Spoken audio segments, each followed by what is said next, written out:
Hello everyone, welcome back to our channel job informations and study update. আজ আমি কথা বলবো ওবিসি সংক্রান্ত কেসের আপডেট নিয়ে। ভিডিওটি স্কিপ না করে শেষ অবধি দেখতে থাকুন, কারণ ভিডিওটি খুব গুরুত্বপূর্ণ হতে চলেছে সকল চাকরি প্রার্থীদের জন্য। তো চলুন শুরু করা যাক আজকের ভিডিও।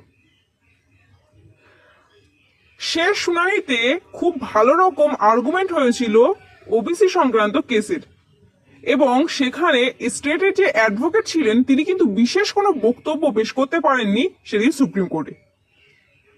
কিন্তু এই ওবিসি সংক্রান্ত বিষয়টি সমাধান হওয়া এখন খুবই গুরুত্বপূর্ণ, কারণ আপনারা জানেন এর জন্য সমস্ত চাকরির এক্সাম কিন্তু আটকে রয়েছে, এবং এই সমস্যার সমাধান না হলে কোনো নিয়োগ প্রক্রিয়া কিন্তু সুষ্ঠুভাবে সম্পন্ন হওয়া সম্ভব নয়। যদিও ইতিমধ্যে যারা কোনো নিয়োগ প্রক্রিয়ার মধ্যে অন্তর্ভুক্ত হয়েছেন তাদের ক্ষেত্রে কিন্তু এই কেসের রায় প্রযোজ্য নয়।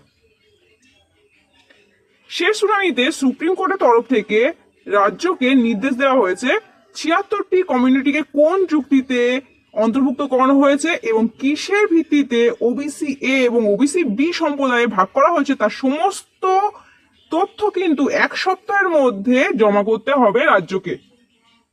এটি কিন্তু সুপ্রিম কোর্টের কড়া নির্দেশ। ক্ষেত্রে সুপ্রিম কোর্টের নির্দেশ অনুযায়ী যথাযথ কারণ বিশ্লেষণ করতে হবে রাজ্যকে এই ৭৬টি সম্প্রদায়কে যুক্ত করার নিরিখে, এবং সেক্ষেত্রে রাজ্য সরকার যদি যথোপযুক্ত কারণ না দেখাতে পারেন তবে এই ৭৬টি সম্প্রদায়ের ওবিসি সার্টিফিকেট কিন্তু বাতিল হতে পারে। এই কেসটির পরবর্তী শুনানি রয়েছে এই মাসের ২০ তারিখে। তবে কেবলমাত্র ওবিসির ক্ষেত্রে নয়, বরং এসটি এসসি সংরক্ষণের নিয়মের ক্ষেত্রেও এবার আসতে চলেছে পরিবর্তন।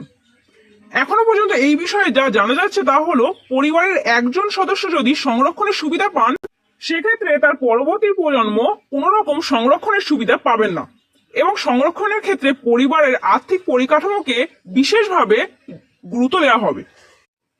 তো এই ছিল ওবিসি এবং এসটি এসসি সংক্রান্ত গুরুত্বপূর্ণ আপডেট। ভিডিওটি আজ এখানেই শেষ করছি। ভিডিওটি ভালো লাগলে অবশ্যই একটি লাইক করবেন এবং বন্ধুদের সঙ্গে শেয়ার করবেন, এবং চ্যানেলে নতুন হয়ে থাকলে অবশ্যই চ্যানেলটিকে সাবস্ক্রাইব করে রাখবেন এই ধরনের গুরুত্বপূর্ণ আপডেট পাওয়ার জন্য। ধন্যবাদ।